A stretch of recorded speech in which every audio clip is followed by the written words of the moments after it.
کہنا چاہیں تو یہ مناسب ہوگا۔ تو اسی طرح باقی زبانیں جیسے فرینچ ہے، جیسے بہت فائن قسم کی، یعنی اکثر جب ہم اکٹھے ہوتے ہیں تو یار دوست آپس میں کہتے ہیں یار یہ کیسی لینگویج ہے یار جس میں بندہ گالی تک نہیں دے سکتا، اور پنجابی تو یہاں سروائیو نہیں کر سکتا کیونکہ پنجابی گالی کے بغیر رہ نہیں سکتا۔ اور پھر یہ ہماری خواہش ہوتی ہے کہ سامنے والے کو گالی اس زبان میں دیں کہ اس کو سمجھ آئے۔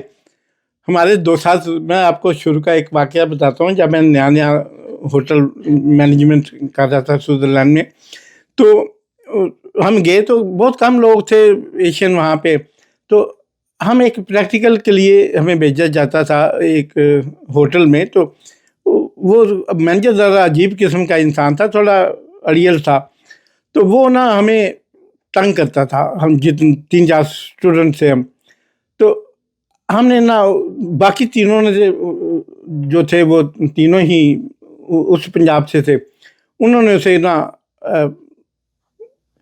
گالی نکال دینی یا کوئی لفظ بولنا، تو اس نے آگے سے ایسے کرنا، تو انہوں نے بعد میں ہنسنا انجوائے کرنا۔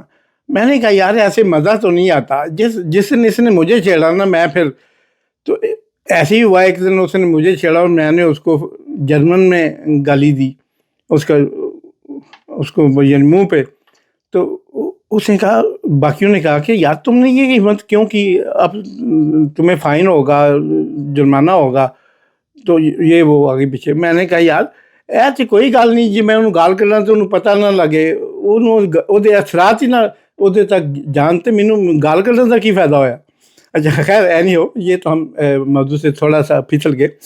تو جناب اسی طرح جیسے انگلش زبان ہے، انگلش زبان کی اتنی بڑی زبان نہیں ہے، مختصر زبان ہے جس کے اندر باقی زبانوں کے الفاظ، یعنی جیسے آپ روزمرہ کے الفاظ میں پولیس اور ایسے الفاظ استعمال کرتے ہو، یہ سارے فرینچ زبان کے لفظ ہیں جو انگلش میں مکس ہوئے ہیں۔ وقت کے ساتھ یہ زبانیں ایک دن میں نہیں بنتی، جیسے تہذیبیں، جیسے ماحول ایک دن میں نہیں بنتے، اسی طرح لسانیات کا بھی یہ ہے کہ اس میں زبانوں کے معاملے میں بھی یہ ایک دن میں تخلیق نہیں ہوتی، اس میں وقت لگتا ہے۔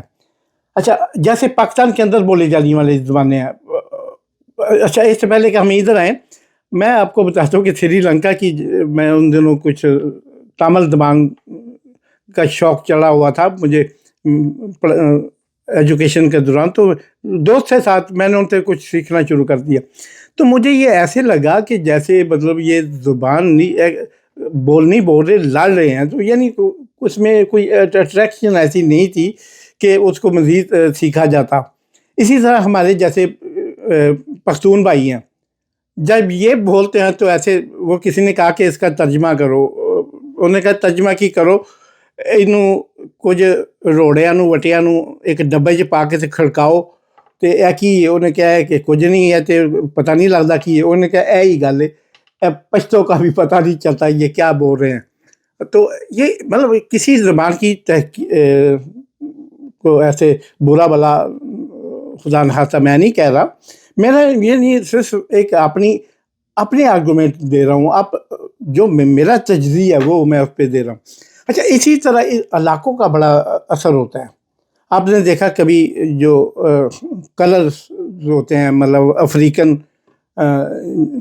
شہری جو ہوتے ہیں، یعنی بڑے سخت مزاج، لڑاکا مزاج اور فوری، یعنی بات کم اور ہورا مکا زیادہ، تو یہ ان کا مزاج ہے۔ اور اوپر چڑھ کے پھر وہ کچھ قد بھی ان کے زیادہ ہوتے ہیں، اوپر چڑھ کے بندے کے بولتے ہیں، تو وہ بندہ ویسے ہی اگلا سہم جاتا ہے۔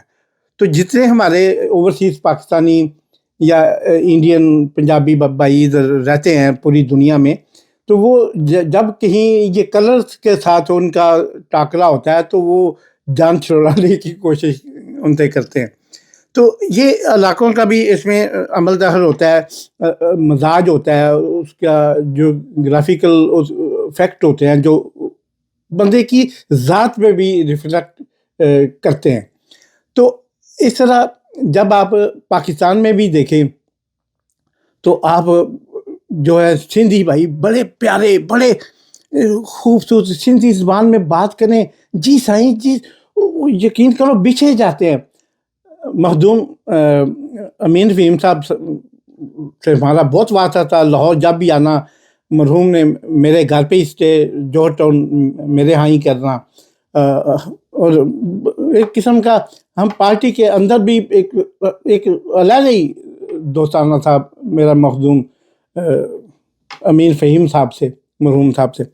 تو ان کے ساتھ بھی کبھی ان کے گاؤں بھی جانا، کبھی ان کے سندھ کے اندرون بھی جانا، کبھی کراچی بھی ان کے ہاں گئے. تو ان کے جو ہوتا تھا نا، وہ ہم لوگوں کو ملنا، میں نے دیکھنا سندھیوں کو آپس میں بات کرتے ہوئے.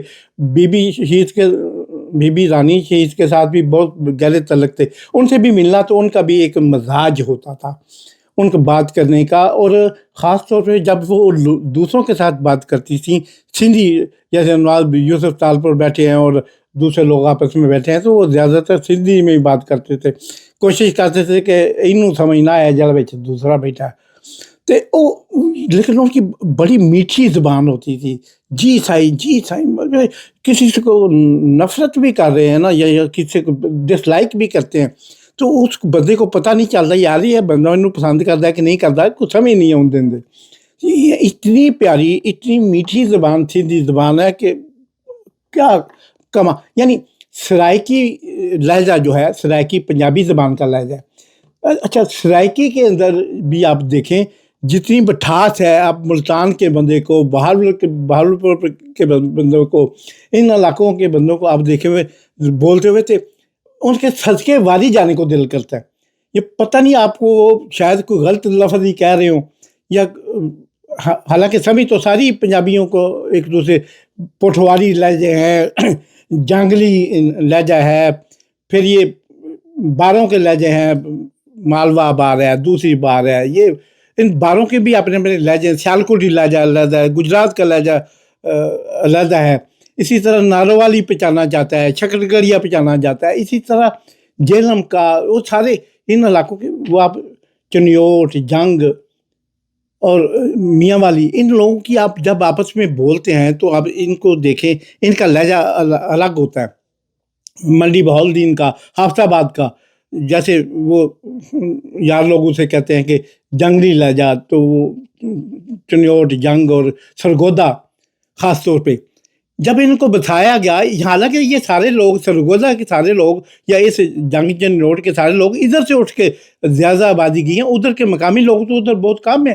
موسٹلی لوگ جو ہیں وہ ادھر پنجاب سے، سیالکوٹ، گجرانوالا، گجرات وغیرہ ادھر سے اس وقت ادھر، اس وقت جو منڈی بہاؤالدین اور یہ سارا ادھر ہی سے گجرات ڈسٹرکٹ میں شامل تھے. تو یہ ان لوگوں کو ادھر جا کے بسایا گیا. زمین بہت تھی، آبادی کم تھی، اس لیے ان کو وہاں پہ مربع الاٹ کیے گئے. جو زمیندار تھے، کاشتکار تھے، 2 مربع، 3 4، کچھ کو بہت زیادہ بھی. تو یہ جب گوڑی پال کے طور پہ بھی بیگم محبوبہ حسین کے والد صاحب کو، اور یہ سارے، اور فیصل صالح یاد کے، یہ سارے خاندان ایسے ہی آباد ہوئے. تو پھر سرگودا جتنے جا کے وڑائچ، چیمے، وہ ادھر سے کدھر آئے. سرگودا میں ایسی کون سی فیکٹری لگی ہوئی تھی جٹوں کی جو جاٹ تیار کرتی تھی؟ نہیں، یہ سارے گجرات سے، سیالکوٹ سے، گجرانوالا سے لوگ ادھر شفٹ ہوئے تھے زمینوں کے چکر میں. تو اب ان کو جا کے آہستہ سے انہوں نے مقامی لہجے کو، مقامی جانگلی لہجے کو وہ اپنا لیا. اور آج یہ حال ہے کہ ان کے وہ اثرات ان کے نہ صرف زبان پہ ہیں بلکہ ان کے مزاج پہ بھی ہیں. تو اور پچھلے دن میں ایک دوست سے بات کر رہا تھا، ایڈوکیٹ، سپریم کورٹ کے سینئر ایڈوکیٹ، اور زینب قتل کیس میں انہوں نے کلیدی کردار ادا کیا تھا. ہمارے اشتیاق چودھری صاحب سینئر لایر ہیں، ہیومن رائٹس کے ایکٹیوسٹ ہیں. تو ہم بات کر رہے تھے تو وہ آپس میں نے ان کے کہا کہ مجھے جو صاحب یہ پتہ نہیں چلتا کہ یہ کیسے یہ لوگ ان کے زبانیں، ان کے رویوں اور مزاجوں پہ اثر انداز ہوتی ہیں.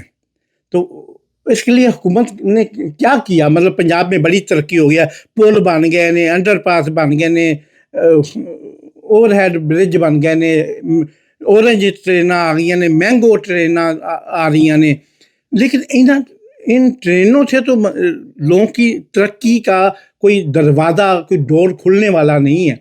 تو کیوں نہیں کہ، اور آپ نے دیکھا پچھلے دنوں وہ سرگودا میں منتہا وہ لڑکی تھی، وہ اس کو ریپ کیا گیا، اور بھی بے شمار پچھلے آپ 1 سال کے سروے نکال کے دیکھ لیں، سرگودا، چنیوٹ، جنگ، حافظ آباد اور یہ منڈی بہاؤالدین میں جتنے ریپس کے کیس اور ہوئے ہیں، جتنے زنا بالجبر کے کیس ہوئے ہیں، اور جتنی زیادتیوں کے کیس ہوئے ہیں، اتنے پورے پاکستان میں کہیں کیسوں کا اندراج نہیں ہوا.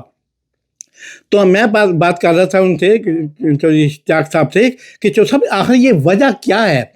ان چیزوں کو ہم نے کیوں اس کو، کیا حکومت پاکستان میں کی ڈومین میں نہیں، یہ علاقے نہیں آتے؟ کیا یہاں کی ترقی، یہاں کی تعلیم، یہاں کی اسٹڈی، یہاں کی ایجوکیشن کا خیال رکھنا کیا بھارت کا کام ہے؟ اور مجھے ایک دوست بتا رہے تھے کہ انڈین 2 کروڑ پنجابیوں کے لیے وہاں کے $31 بلین کا ان کا بجٹ ہے، جبکہ پورے پاکستان کا بجٹ چاروں صوبوں بشمول کشمیر اور گلگت بلتستان کا ملا کے $21 ارب کا بجٹ ہے. تو پھر مطلب فرق تو ہوگا. رویوں کے اس فرق نے، تعلیم کی کمی نے ان علاقوں کو آگے بڑھنے نہیں دیا. اس میں جو امیر کے بچے ہیں، جگیردار کے بچے ہیں، بہت زیادہ جگیردار بھی، زیادہ زمینوں والے بھی انہی علاقوں میں، جن علاقوں کے میں نے نام گنوائے ہیں، انہی علاقوں میں پائے جاتے ہیں. اور ان کے بچے جناب آکسفورڈ سے پڑھ کے آتے ہیں، ان کے بچے کیمبرج سے پڑھ کے آتے ہیں، ان کے بچے ٹورنٹو کی رائسن یونیورسٹیوں سے پڑھ کے آتے ہیں، واٹرلو سے پڑھ کے آتے ہیں. تو لیکن یہ غریب کا بچہ جو مقامی طور پہ پڑھا، مقامی طور پہ لکھا، وہ کلرک، چھوٹا موٹا انسپیکٹر لگ گیا، پولیس سے پرچی کرا لیا، اس سے زیادہ ان کے پاس کچھ نہیں ہوتا. تو ان پہ، ان کی تعلیم پہ خرچ کرنا چاہیے. ان کو انڈر پاس کی ابھی ضرورت نہیں ہے، ان کو اوور ہیڈ برج کی ابھی شاید اتنی ضرورت نہیں ہے جتنی ان کو اویئرنیس کی ضرورت ہے، جتنی اب آئی ٹی کا دور چل رہا ہے. نو وی آر لیونگ ان 2026. اور جب ہم ان چیزوں پہ اب پہلے ان پہ خرچہ کریں، ان کو پاکستانی سمجھیں، پاکستانی بنائیں، پنجابی سمجھیں، پنجابی بنائیں. آپ ان کو سزا، یہ ان کو جنگلی ہونے کا تانا نہ دے. وہ جنگلی نہ کبھی تھے، نہ کبھی ہیں، نہ کبھی ہوں گے، لیکن ان کو ہم نے ایسے جیسے چھوڑ دیا کہ ابھی پچھلے دنوں دیکھے، 2 ایم پی کا، ایک سابقہ اور ایک موجودہ ایم پی اے کا رولا تھا جلال پور بٹیا میں. تو وہ جناب ایک دوسرے کے خلاف تلواریں نکلائیں، سوٹے نکلائے. وہ میں نے اس پہ ولاگ بھی کیا، آپ نے شاید دیکھا ہوگا، کہ کبھی پانی پینے پلانے پہ جھگڑا، کبھی گھوڑا آگے بڑھانے پہ جھگڑا. تو جب ایسی چھوٹی چھوٹی باتوں پہ جھگڑے اور ایسی چیزیں ہوں گی، عوام کا مزاج بھی اسی کے مطابقت رکھے گا. اور جب عوام کا مزاج اس مطابقت سے ہوگا تو پھر اس علاقے میں، اب ریگستان میں اگنے والا پھول کو بھی کانٹے لگے ہوتے ہیں، زیادہ کانٹے ہوتے ہیں، اور وہی پھول اگر گلبرگ میں اگایا جائے یا پلانٹ کیا جائے تو اس کے کانٹے نہیں ہوتے، یا اتنے نہیں ہوتے. یہ ایک جھٹکا سا میں نے آپ کو مثال دی ہے. اس کو ذرا سمجھنے کی، دور تک سمجھنے کی کوشش کیجیے گا کہ ریگستان میں اگنے والے خوبصورت پھول کو بھی بے شمار کانٹے ہوتے ہیں اس کے گرد، اس کی ٹہنیوں پہ، اس کی شاخوں پہ.